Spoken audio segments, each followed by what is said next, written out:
The Sacko Bracco. Everyone's asking me, how's the Sacko work? What's going to happen? I'm here to answer. I'm here to answer. So, as I sort of mentioned in some messages, maybe people don't read. Maybe people, they do read, passes one in and out the other. They don't understand.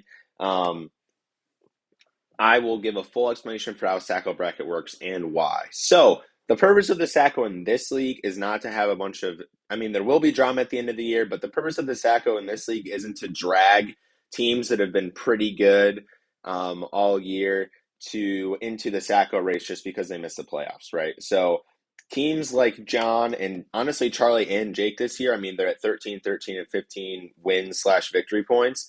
It's actually impossible for them to be the Sacco. Now, that won't always be the case. In some years, we'll have 4 or 5 people who could be Sacco.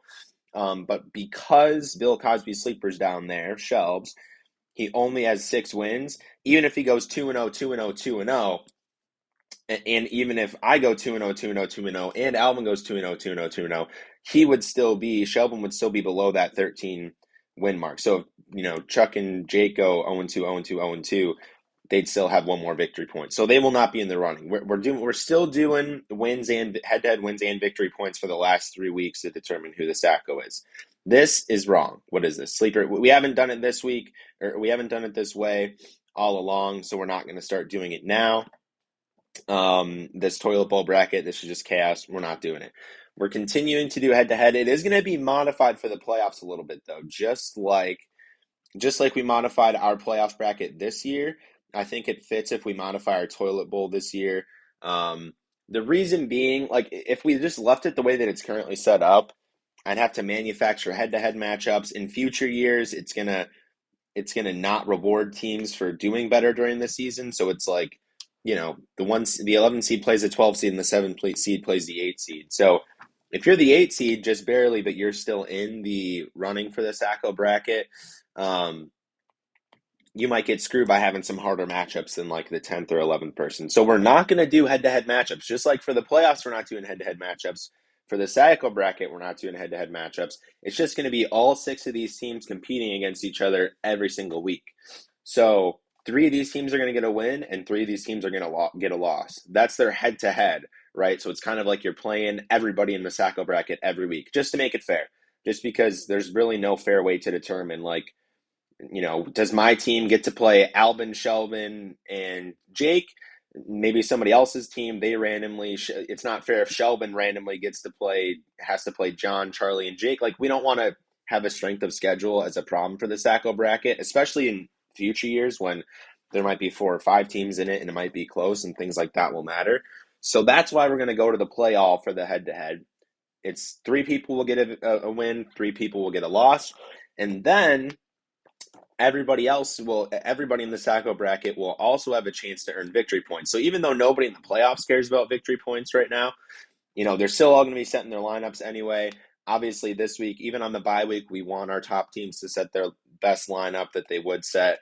Even next week, when people get knocked out, we want them to set their best lineups. We really don't want people messing with the Sacco bracket because we want to truly get an idea of the worst team relative to the rest of the league. So need some buy-in, need some participation. I'll probably be checking on Sunday if anyone doesn't have a lineup set, just like, hey, just, put in your best players, just set it and forget it, so that we can get an accurate amount of victory points handed out. Because if some people in the Sacco bracket outscore the rest of the league, that, they're in the top 6, they'll get a victory point as well. I'm going to have to manually track all this. It's kind of annoying, but it's only for 3 weeks. I did it in the past, so it doesn't really matter.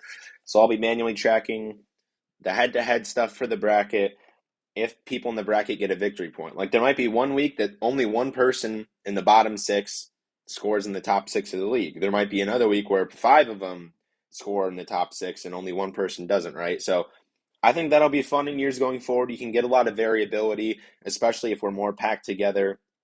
And I mean, even this year, we are packed together with 3 people in the running for it. So there can be some big swings. You can go 0-2 one week, 2-0 another week. And there can be some really big swings within the Sacco bracket. And I think that's the fairest way also to determine who has been the worst team all year. So that's what we're doing. That's how it works. It's going to be manually. After this week, you'll kind of see, I'm just going to do it on an Excel sheet to keep track of where everyone stands with victory points, and where everyone stands with points for, because there is a possibility, like if we're tied at 10 at the bottom, it is going to go to the lowest scoring team. if we somehow tie up in the wins, losses, victory points column.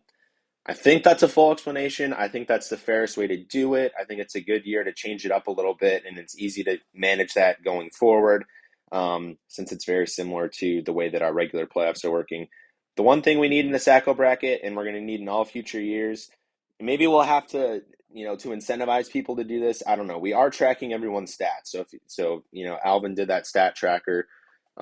That's one incentive to keep putting out a good lineup, just so that you can have the most total points and wins and losses for your team, over the years.